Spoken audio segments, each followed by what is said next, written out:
जय गुरुदेव। जय गुरुदेव। नाम प्रभु का पावन नाम। जय गुरुदेव। गुरु महाराज का संदेश है, देश में कोहराम मचेगा तब हम क्या कर सकते हैं। जयपुर 22 अगस्त। बाबा जय गुरुदेव जी ने कहे कि मानसिक सिद्धि अलग होती है, दैविक सिद्धि अलग होती है। दैविक अहंकार की सिद्धि अलग होती है। यह अहंकार नहीं, वह दैविक अहंकार कुछ और है। जीवात्मा की सिद्धि अलग होती है। जब सब सिद्धियाँ इकट्ठी हो जाए तो यही जीवात्मा क्या नहीं कर सकती। इन्हीं सब सिद्धियों को महात्माओं ने इकट्ठी कर लिया। इसी से सारी रिद्धि सिद्धि और ज्ञान प्राप्त कर लिया। पहले के ऋषि मुनि नियम संयम पालन करते थे। संतों ने आत्म सिद्धि से इसको आरंभ किया। आत्म सिद्धि हो गई तो ये सब सिद्धियाँ अपने आप आ जाती है। आप देख रहे हो यहाँ इतने लोग बैठे हैं, ये ऐसे ही नहीं बैठे हैं, ये अपनी साधना में लगे हुए हैं। अगर इनके ज्ञान को इनको बता दिया जाए तो ये बहुत बड़ा नुकसान कर देंगे। अगर ये श्राप दे दे तो इनका श्राप आपको लग जाएगा। वरदान दे दे तो वरदान लगेगा। इसलिए महात्माओं ने अपने हाथ में सब कुछ रखा है, इनको हाथ में कुछ भी नहीं रखा है। सूरत मालिक को प्रणाम करती है, उसका प्रणाम सच्चा है, उसका माथा अलग है। एक प्रणाम आप इस बाहर के माथे से भी करते हैं, शीश झुकाकर हाथ जोड़कर। ये भी प्रणाम मानवता का है और होना भी चाहिए। पुण्य और पाप है अलग अलग, पर जब दोनों मिश्रित हो गए तो पुण्य क्षीण हो जाता है।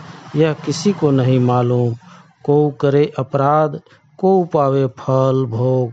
अस विचित्र भगवंत गति को जग जानत जोग।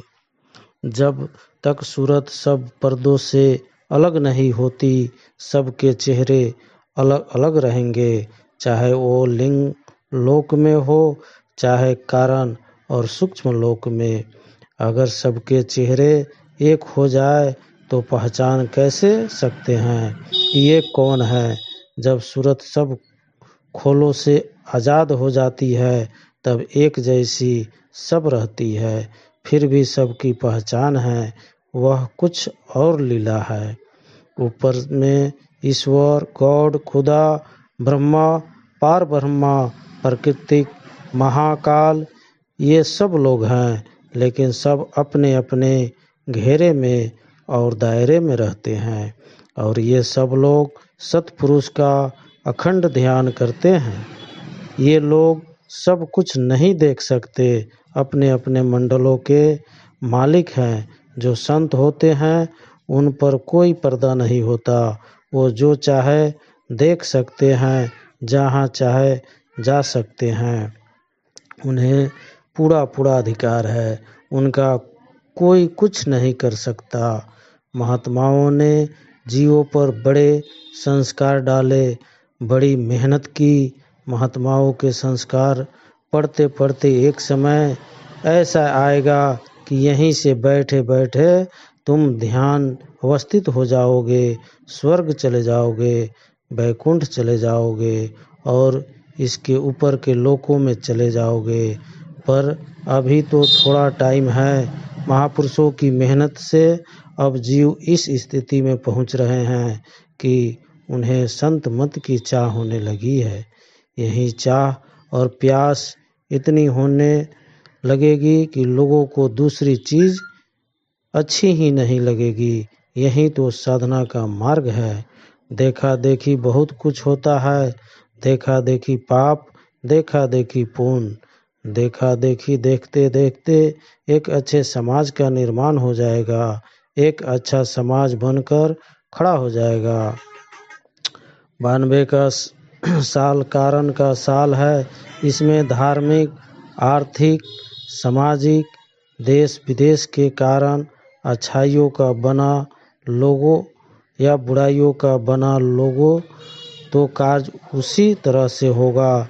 अभी तो कारण नहीं बना, लेकिन अगर कारण बना तो लोगों कोहलाम और कोहराम का तो क्या कर सकते हैं। कुछ 90 में कारण बने, कुछ 91 में और कुछ 92 में कारण बनेंगे। स्वामी जी एक कहानी बताए बच्चों के लिए। सुल्तान मोहम्मद प्रजा की हिफाजत के लिए रात को भेष बदलकर घूमता था। एक बार उसको 5 चोर मिले। उसने पूछा, आप कौन हो? उन्होंने जवाब दिया, हम चोर हैं। फिर उन लोगों ने पूछा कि तुम कौन हो? सुल्तान ने जवाब दिया कि मैं भी चोर हूँ। चोरों ने बादशाह को अपने गिरोह में शामिल कर लिया। अब चोरी करने की सलाह हुई, लेकिन चोरी करने के पहले यह निश्चय हुआ कि हमको किसी को सरदार बनाना चाहिए। इस पर सब सहमत हो गए। सरदार चुनने के लिए जरूरी था कि अब अपना अपना गुण बयान करे। जिसका गुण सबसे अच्छा हो वह सरदार चुना जाए। पहले चोर ने कहा कि मैं कमान लगाता हूँ तो एक ही बार में रस्सी फंस जाती है, फिर चाहे सैकड़ों आदमी ऊपर चढ़ जाए। दूसरे ने कहा कि मैं सेंध लगाना अच्छी तरह जानता हूँ कि किसी को आवाज़ तक नहीं आती। तीसरे ने कहा कि मैं सूंघ कर बता सकता हूँ कि किस कमरे में कहाँ पर माल दबा है।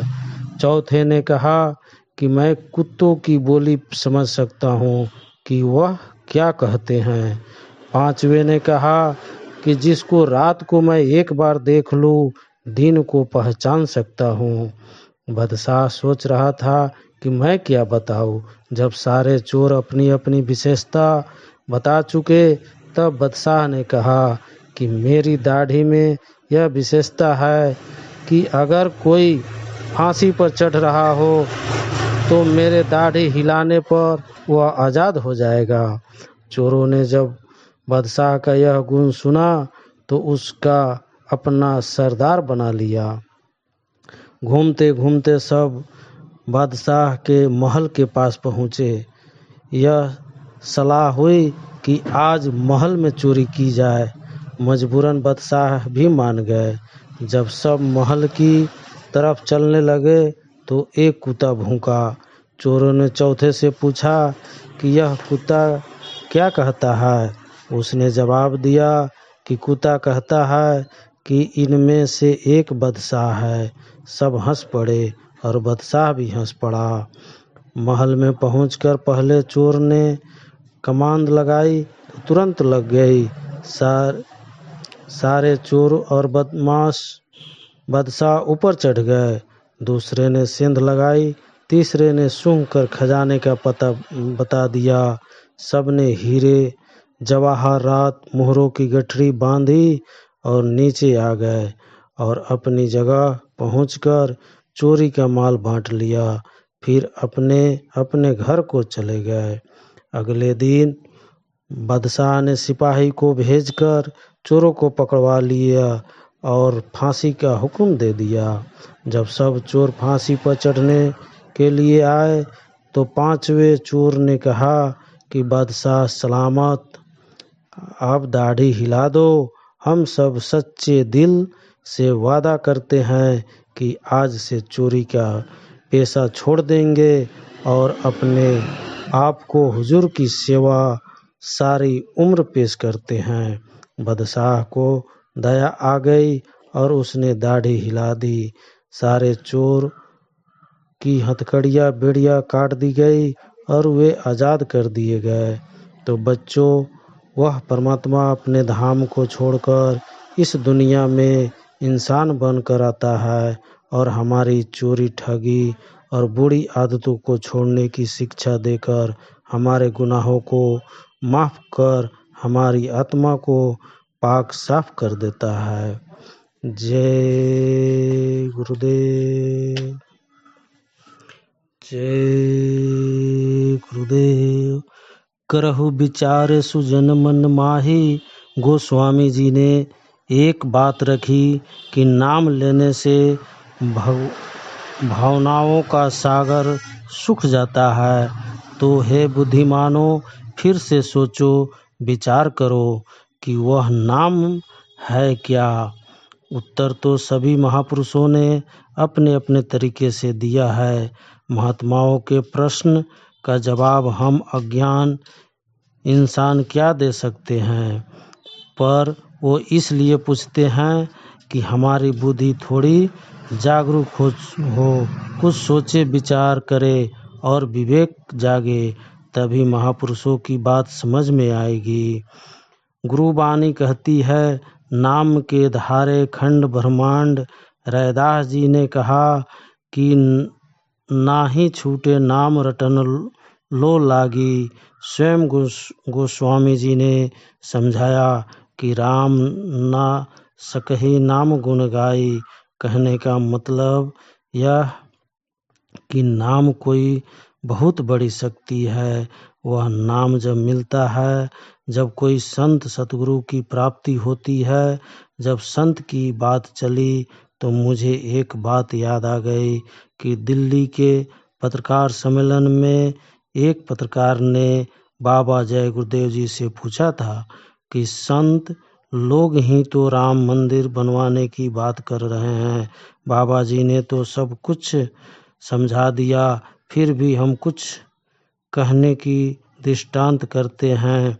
संत कोई भेष नहीं, कोई लड़ाई नहीं, कोई नारेबाजी धरना आंदोलन नहीं होते। संतों की निगाह में तो सब इंसान मानव प्रभु के बनाए हैं। सब में उस सर्वशक्तिमान की अंश आत्मा है, रूह है, सोल है। उनकी निगाह में तो यह शरीर ही हरि मंदिर है। इसमें बैठी आत्मा रूह ही अल्लाह खुदा भगवान का दर्शन करती है। इसीलिए तो इस मानव शरीर को साधना धाम मोक्ष का द्वार कहा है। मंदिर, मस्जिद, गिरजाघर, गुरुद्वारे, यह तो उन महापुरुषों की तपस्वियों की यादगार है, इसलिए पवित्र है, पूज्य है। लेकिन अब आप सोचे कि मंदिर मस्जिद की लड़ाई क्या कोई संत करेंगे?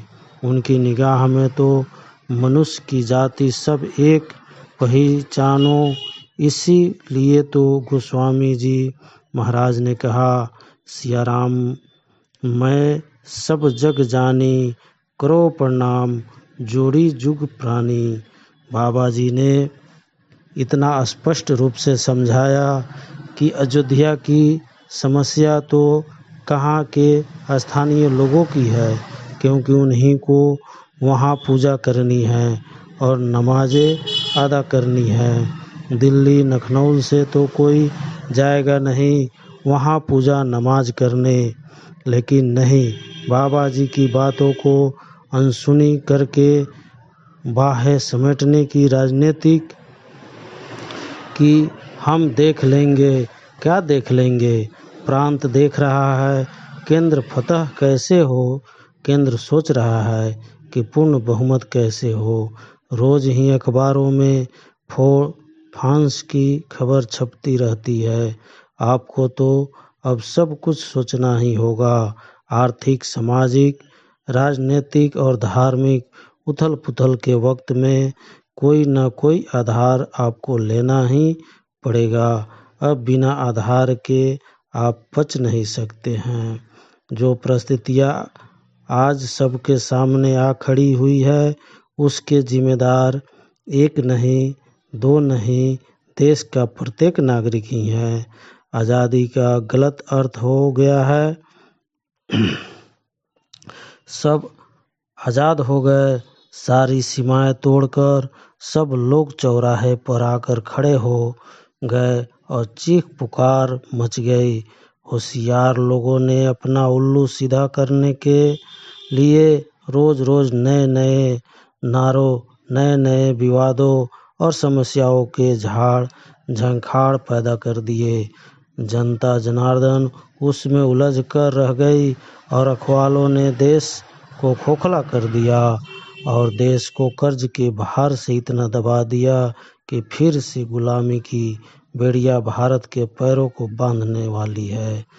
अरे देशवासियों, अब लड़ाई झगड़े, शराब नशा छोड़कर होश में आइए, कुछ सोचिए, अपनी जिम्मेदारी संभालिए, अपनी आत्मा के लिए भी कुछ कीजिए। बाबा जी की वाणी पर ठंडे दिल से विचार कीजिए।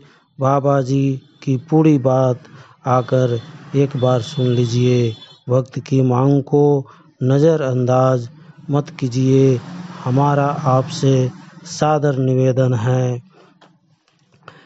हम सबको हाथ जोड़ लेते हैं तो आपका हमारा सबका प्रणाम हो गया। जहाँ भीड़ भाड़ रहती है वहाँ ऐसे ही होता है।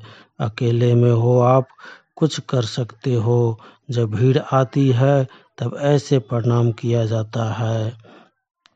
जब सत्संग हो तब ऐसे भागो कि एक भी शब्द छूट न जाए। छूट गया तो तुम जिम्मेदार होगे। मालिक की दया की वर्षा सब पर समान रूप से हो रही है। तुमने अगर छाता लगा लिया तो वंचित रह गए। उस शीतलता से अगर छाता हटा लिया तो बरसात में सारा शरीर भीग जाएगा। ऐसे ही मालिक की दया की बरसात अंदर में होती है। तुम अपना मुख खोल दो अंदर का तो सीधी वर्षा आप में प्रवेश कर जाए। सूरत यानी जीवत्माएं अंधेरी रात उस समय कटेगी जब वो दोनों आँखों के मध्य भाग से अपनी बैठक को छोड़कर प्रकाश में खड़ी हो जाए। कोई भी त्योहार सार्थक तभी होता है। परमात्मा चेतन है और उसकी पूजा आत्मा ही कर सकती है जो चेतन है। कुदरत समय पर काम करती है, बेसमय नहीं। वह कोई आरोप ना अपने पर आने देती और ना महात्माओं पर। आप दोषी हो, आप अपने पर पश्चाताप करो, दूसरों को दोष मत लगाओ। देखते देखते एक माहौल, एक दृश्य तैयार हुआ जा रहा है। देखने में तो देर लग रही है पर वैसे देर नहीं। अच्छे आदमियों का एक जथा, एक समाज तैयार हुआ जाता है। जय गुरुदेव।